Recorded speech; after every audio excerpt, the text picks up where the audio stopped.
why do you have to have an intermediary? You're always going like this, and that's not making the priest is concentrating, communicating with the individual. It seems like you're more concerned about handling things with the deacon, whereas if you're just sitting there with the paten and the cup, the deacon still services the priestess by refilling the cup or, you know, whatever. But the priestess is not even, I mean, I'm just sitting there holding them. Well, you have, I mean, it's the same thing, really. I mean, the deacon would be taking the elements from you the same way that the communicant would.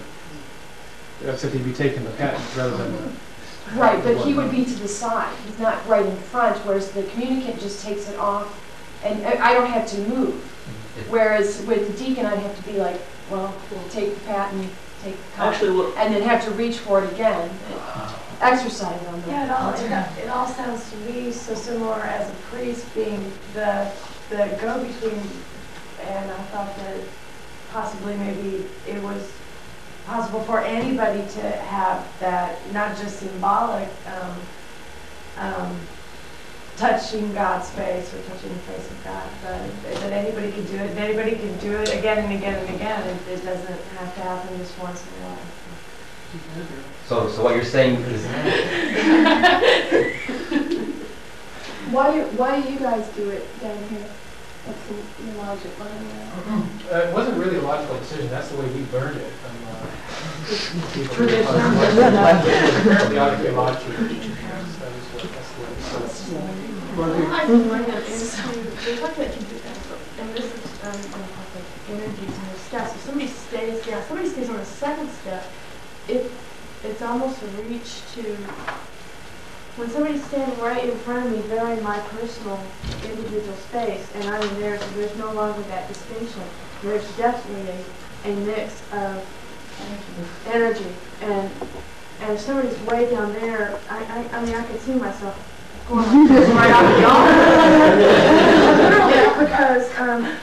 Because I don't like physical contact either. But some people might, and that's happened when they get that close. I think we're getting into an area here where we're contrasting our personal interpretations here, and I think there's legitimate reasons for doing it different ways at this point. So it's not a half-truth thing at this point. No, the thing is, to me personally, it makes more sense to take the function of the children and delegate those to the deacon rather than to the priestess.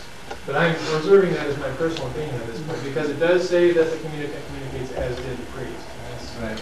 That's what we say here. It's a reasonable interpretation. It all sounds rather rationalistic, I mean, I'm very much an empiricist. What works? What gets the person to where they are in the presence of the Holy of Holies and experiencing what they should be. Right, but the thing is that both ways work. Right. Leave it open.